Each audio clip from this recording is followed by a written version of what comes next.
When we started doing the work, we realized an understanding of reconciliation was important to give us the stamina to persevere through difficult times and all the reasons that you feel like you want to give up. And for us, the understanding of reconciliation came from this Hebrew word, tikkun olam, which, in my understanding, it's almost three English words coming together and working together as one. There's heal, repair, and transform. These are not synonyms for one another. These are three words all working together. And so what we realize is if reconciliation is to happen, there needs to be a healing, an acknowledging of the pain that has been caused to one another, acknowledging of the pain that you are in order for you to heal from that. But that's not reconciliation. That's just getting started. There needs to be a repairing of the broken structures. And there needs to be repairing of the structural violences and the structural racisms within our society. If not, old wounds are going to get reopened and new wounds are going to get created, and your healing becomes a joke. And many people, because they thought this healing was ended, this was all, and we are now out of the woods, everything's fine. When they realized that the broken structures are causing new wounds, they got depressed and they lost and they walked away from the process. But when you understand that this is a long journey, that we need to now work together to make sure, if I truly was serious about my apology, then I would be serious about working together to correct the brokenness in our society, so that we can all have a just and thriving society. But it doesn't end there. We then need to have a collective vision of a transformed society. You and I have inherited certain things, but what we leave behind for our children, that's all on us.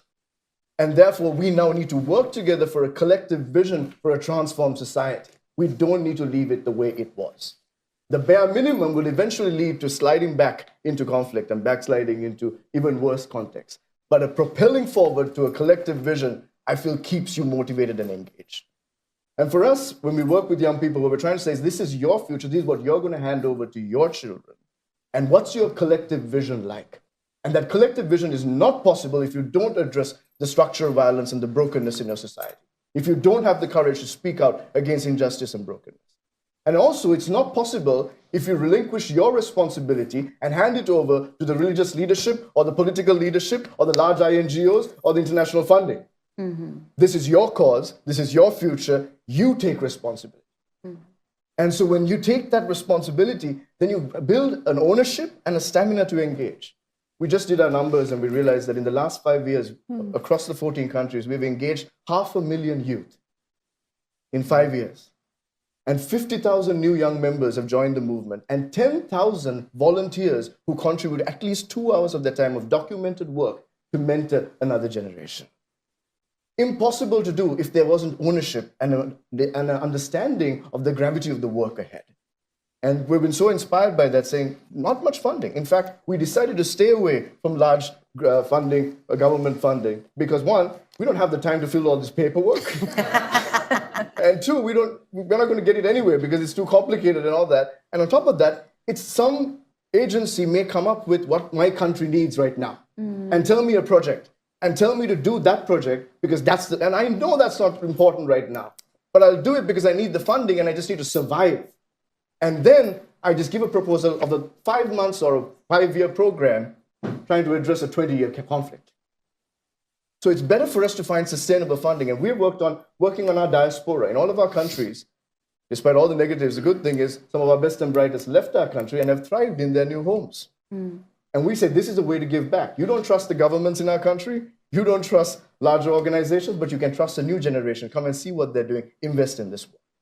That's been more sustainable. And we've created businesses along the social movements to ensure that we are sustainable, that we're not dependent. And if there's more funding, that's just to expand, but it's not to survive, to keep day-to-day operations. And so when this happened, we didn't see it happening. No one saw it happening, but we knew this is not sustainable. This is our country's cause. What if our country doesn't have the attention of the donor? Eventually, they walk away. And we've seen that walk away happen quite often. Our teams in Afghanistan will tell you what the walk away feels like.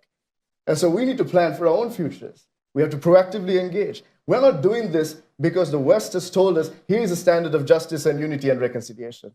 This is a standard for us and our future. This is our nation's future at stake. Where there is help, we'll take it gladly and we'll be so grateful, but we have to march on because our children's future is at stake.